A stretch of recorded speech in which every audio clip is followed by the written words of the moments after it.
அம்புரோசியார் அவருடைய பிரசங்கத்தால் தொடப்பட்டு முற்றிலுமாக மனமாற்றம் அடைந்தவர் யார் என்றால் புனித அகஸ்தீனார்.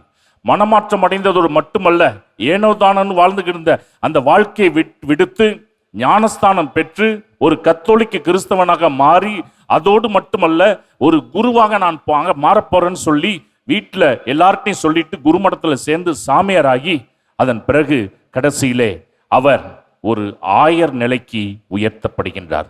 பிரியமானவர்களே, இப்ப இவர் ஆயர் ஆனதுக்கு அப்புறம் அவருடைய வாழ்க்கையில ஒரு மிகப்பெரிய மாற்றத்தை பார்த்த தாய்க்கு ரொம்ப சந்தோஷம்.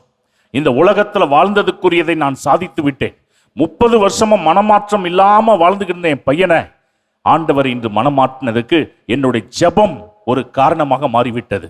அந்த கடைசியில சாகரத்துக்கு முன்னாடி அந்த அம்மா தன்னுடைய மகன், அதாவது ஆயருடைய மடியில படுத்துக்கிட்டு அவங்க சொன்ன ஒரே ஒரு வார்த்தை, மகனே, நான் செத்துருவேன், செத்ததுக்கு அப்புறம் நீ எனக்காக ஒன்னே ஒன்று செய்யணும். என்ன செய்யணுமா அப்படின்னு கேட்குறப்ப அவர் சொன்னார், அந்த அம்மா சொன்னாங்க, நான் செத்ததுக்கு அப்புறம் ஒவ்வொரு பூசையிலும் என்னை நீ நினைவு கூர்ந்து எனக்காக ஜெபிக்க வேண்டும். அதை தான் இவரிடம் கேட்டார்கள். நான் கண்டிப்பாக உங்களுக்காக பூசை வைப்பேன்னு வாக்குறுதி கொடுக்குறப்பயே அவர் மடியிலேயே இந்த மோனிகாவுடைய உயிர் பிரிகின்றது.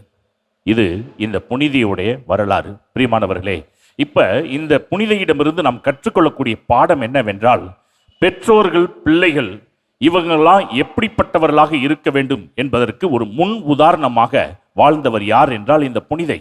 குடும்பத்தில் அப்படி இப்படி இருக்கும், ஆனால் எல்லாத்தையும் இவங்க யார்கிட்ட ஒப்பு கொடுத்தாங்க அப்படின்னா ஆண்டவரிடம் ஒப்பு கொடுத்து வாழ்ந்த ஒரு வாழ்க்கை. இதை தான் நம்ம பார்க்கின்றோம். பிரியமானவர்களே, இன்றைய முதல் வாசகத்து வரும் பொழுது பவுலடியார் சொல்லுகின்றார், நாங்கள் ராப்பகலாக உழைத்தோம். யாருக்காக அப்படின்னா ஆண்டவர் வார்த்தையை போதிப்பதற்காக உழைத்து கொண்டே இருந்தோம். சோர்ந்து போகவில்லை. பலவிதமான துன்பங்கள் வந்தது, ஆனால் நாங்கள் கலங்கவில்லை.